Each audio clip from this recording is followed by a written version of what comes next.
Pour celles et ceux d'entre vous qui justement étaient là l'année dernière, je pense que vous vous en souvenez, il y a un jeune homme qui était sur cette scène. Il était là, il avait attaqué son discours, il y avait des photos, par une litanie rapide de noms de personnalités qui avaient changé leur domaine. De mémoire, pour la littérature, il y avait Milan Kundera, Vladimir Nabokov. En sciences, il y avait Einstein, Nureyev pour la danse, Chagall pour la peinture. Et c'était le point de départ de la présentation de son activité, qui est d'offrir de l'aide aux réfugiés. Parce que toutes ces personnalités furent des réfugiés. Et cette association fait beaucoup parler d'elle ces derniers jours. Elle s'appelle Singa, pour l'initiative qu'elle a lancée, Calme, qui est une initiative qui vise à créer un mouvement de solidarité pour offrir un accompagnement et notamment un hébergement aux personnes réfugiées. C'est ce qui se passe ici, c'est ce que vous faites. C'est pas Youth Weekend, parce que Youth Weekend c'est formidable. Mais ce qui est vraiment formidable, c'est quand cette mobilisation-là, elle aboutit non seulement à une prise de conscience de la part des moins youth que vous, mais quand elle les amène à l'action.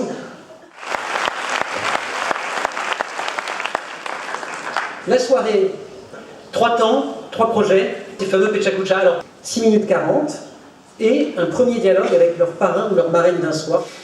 Je vais donc appeler, pour lancer les premiers Pechakucha, notre premier binôme. Il est composé d'Emmanuel Thierry et de Jean-Paul Delevoye. Je vais leur demander de venir s'installer. Je vais vous demander de les accueillir.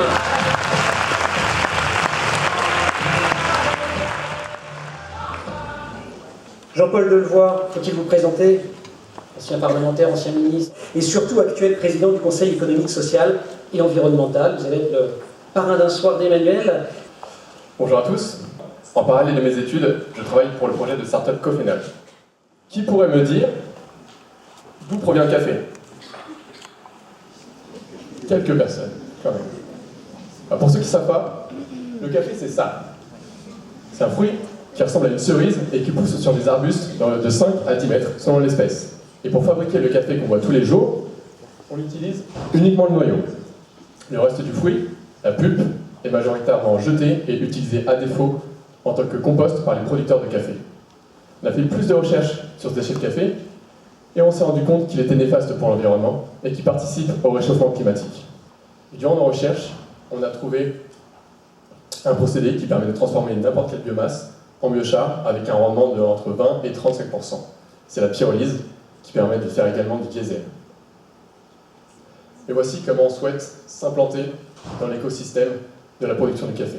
On achète une partie du déchet de café au producteur, on la transforme grâce à la pyrolyse en biocharbon et en biodiesel, qu'on vend à la coopérative, qui la revend aux agriculteurs. Donc, à travers cette économie circulaire, on permet aux producteurs d'augmenter ses revenus et de réduire leur impact sur l'environnement. Merci madame.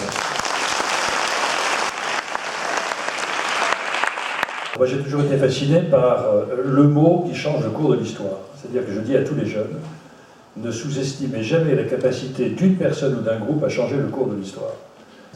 Il faut avoir un regard décalé. Ce qu'a eu Klimt à l'époque, en lançant l'Art Nouveau, ils étaient complètement critiqués, c'est un peu dehors, etc. etc.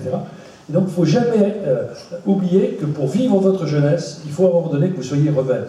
Et que nous, les hommes qui sommes, et les femmes qui sommes un peu plus âgés, il faut que nous acceptions le fait qu'être jeune, c'est pas d'être obéir, c'est de nous challenger en nous contestant. Et donc c'est pour ça, quand on vous dit qu'il faut obéir, il faut savoir que peut-être les plus belles avancées de l'humanité, c'est celles et ceux qui ont su dire non et qui ont franchi la porte de l'interdit. Alors je ne dis pas pour autant qu'il faut franchir toutes les portes de l'interdit, mais voilà. Notre deuxième binôme, à savoir Aude Bernem de Wax Science et Rona Khan, la directrice de Friendship. Alors Friendship, pour celles et ceux qui ne connaîtraient pas, c'est une organisation, une ONG qui a été fondée au Bangladesh en 2002 par Rona Khan et par Yves Mar, qui agit sur la santé, l'éducation, la culture, etc. J'ai beaucoup aimé une phrase que prononçait Rona Khan tout à l'heure qui disait « c'est à mesure que l'on s'engage, c'est à mesure que l'on fait, que l'on mesure le poids de ses responsabilités ». Bonjour à tous, je travaille sur la génétique et la génomique des bactéries. Les lycéens qu'on va rencontrer aujourd'hui, quand on leur demande les mots qui leur viennent à l'esprit lorsqu'on leur dit science, c'est fou, solitaire, blouse blanche, difficile. Ça fait pas du tout rêver. Voilà, aujourd'hui, les défis scientifiques se multiplient. Énergie propre, médecine personnalisée, objets connectés. Il y en a plein. Mais le problème, c'est que les bancs des facs de sciences, eux, se désertifient. Et ce manque d'attractivité, eh bien, il se fait encore plus sentir au niveau des profils. La science, ça attire des profils similaires. Et un des aspects les plus représentatifs de ce problème est celui de la mixité. On a monté What Science. What Science, c'est quoi? Eh bien, c'est une association qui cherche à casser les idées reçues sur les sciences et les scientifiques, et à promouvoir la mixité dans ces domaines. Nous, notre objectif, c'est de montrer à toutes et tous ce qu'est la science aujourd'hui. Et pour nous, cette science, elle est belle, elle est utile, elle est captivante et elle est ludique. Et c'est pour ça que dans l'association, on travaille avec des designers, des artistes, des philosophes, des historiens, et on pense que c'est grâce à cette interdisciplinarité qu'on va réussir à créer des solutions innovantes. Alors voilà, nous on cherche à toucher des jeunes, des 15-25 ans. Alors on sait, le numérique, nous on y croit, je vous l'ai dit, on adore ça. Et what, ça veut dire what about experiencing? What about experiencing science?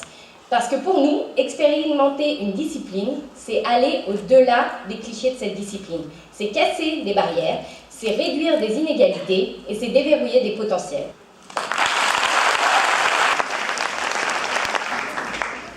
Yes, and first of all, I'd like to congratulate you because I think it needs great courage to move ahead.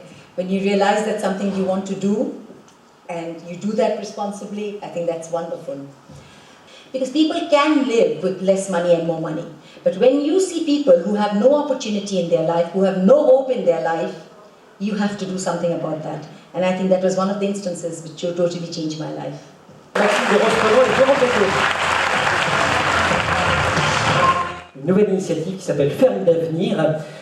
L'ambition est extrêmement modeste, c'est simplement de révolutionner l'agriculture en essayant de produire plus, meilleur, en employant plus de monde et le tout avec une agriculture qui restaure les écosystèmes.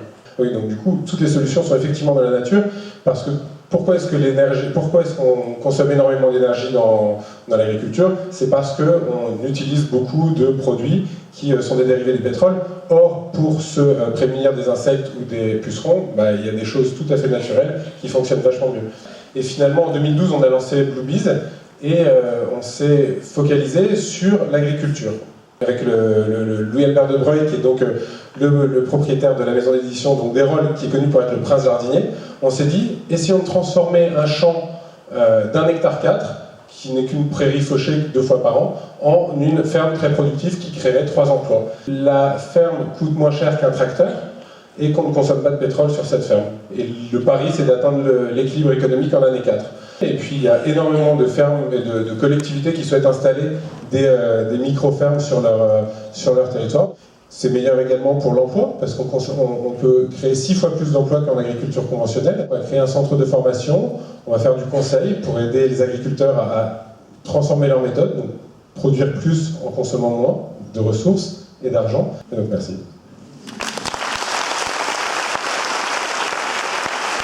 Vous avez visité cette ferme alors? Oui, je suis allé à la Bourdaissière il y a plusieurs fois. J'ai visité le conservatoire de la tomate, qui est très intéressant. Il y a 600 variétés de tomates. Il y a toute une série de recherches agronomiques intéressantes.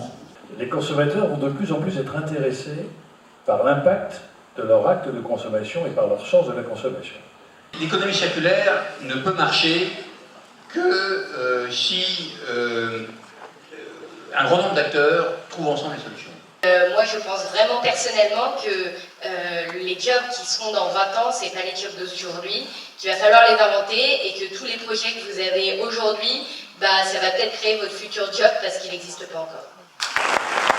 C'est éparpillé, donc juste à côté, il y a plusieurs ateliers qui sont organisés. Il y a des professionnels du secteur que vous allez pouvoir rencontrer. Il y a un espace plaidoyer pour le climat qui va être lancé et toutes les idées que vous allez avoir, elles vont être remises à Nicolas Hulot et Jean-Louis Etienne mercredi à la session plaidoyer Youth Weekend qui aura lieu à l'hôtel de ville pendant Convergence. Donc il y a encore plein de choses à faire, donc on vous attend pour cette deuxième partie et merci à tous.